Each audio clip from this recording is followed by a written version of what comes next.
बधाई मैं हाथ जोड़कर स्वीकार करता हूँ।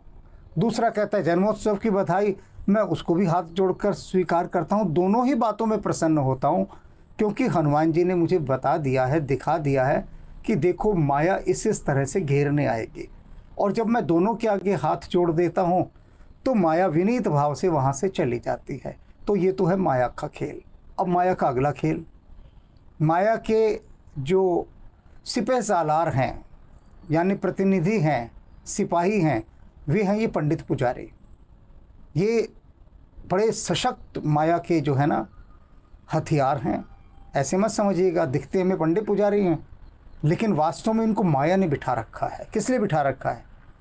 कि तुम भक्तों को ऐसी ऐसी बातों में उलझा दो, ऐसी ऐसी बातों में उलझा दो कि वो वहीं अटक भटक के रह जाएं और वास्तव में वे भक्ति तक पहुंच ही ना पाएं, और परमात्मा की तो बात ही दूर है, भक्ति को भी उपलब्ध ना हो पाएं। अब सभी पंडित पुजारी तो रामकृष्ण परमहंस जैसे नहीं हो सकते ना।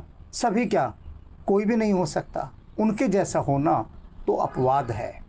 थे वे भी वहाँ के पुजारी, काली मंदिर के, लेकिन फिर पुजारी होने के साथ साथ भक्त भी थे। तो पुजारी और भक्त में बड़ा अंतर है। पुजारी कहीं पर काम करता है, वहाँ से उसे वेतन मिलता है, बात समाप्त हो गई। जैसे कोई शिक्षक कहीं पर पढ़ा रहा हो, टीचर, उसे सैलरी मिलती है, शिक्षा देता है, वो शिक्षक कहलाता है, ये पुजारी कहलाता है। इतना ही अर्थ है।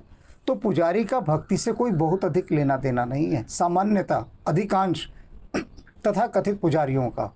एक महिला का संदेश मेरे पास आया, बहुत दुखी थी, बहुत ही दुखी। उसने कहा मैं हनुमान जी की भक्ति कैसे करूं, मैं हनुमान जी का पूजन करना चाहती हूं।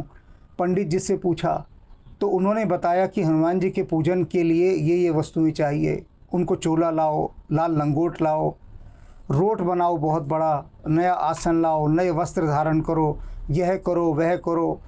कहती फिर मैंने इंटरनेट पर देखा, तो इंटरनेट पर तो पूजन की लिस्ट का इससे भी बड़ा बाप निकला।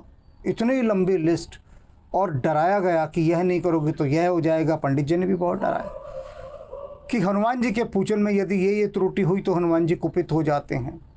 अरे हनुमान जी केवल राक्षसों से कुपित होते हैं और किसी से नहीं होते। भक्तों से तो वो होते ही नहीं कुपित। भक्त कितनी भी असावधानी कर ले, हनुमान जी उसे दोषण मानते ही नहीं कि कोई दोष हुआ है किसी भी तरह का। वे तो बहुत सरल और सात्विक स्वभाव के हैं।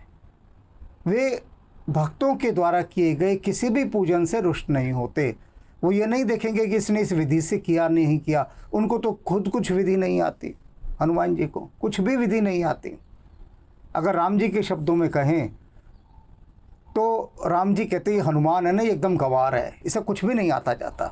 लेकिन इसका प्रेम देखो, हा, इसका प्रेम देखो तो बस आनंद ही आनंद। वो भरत को कहते हैं ऐठो खाओ अछूत खुआओ, हाथ धोवत तक नाहीं। कहते हैं मुझे ये ऐसे खिलाता है, ऐसे खिलाता है, झूठम झूठ जो भी कुछ हो रही हो अपने हाथों से खिलाता है, और हाथ भी नहीं धोता जब खिलाता है। भाई किसी को तुम खाना खिलाते हो पहले हाथ धोते हो ना।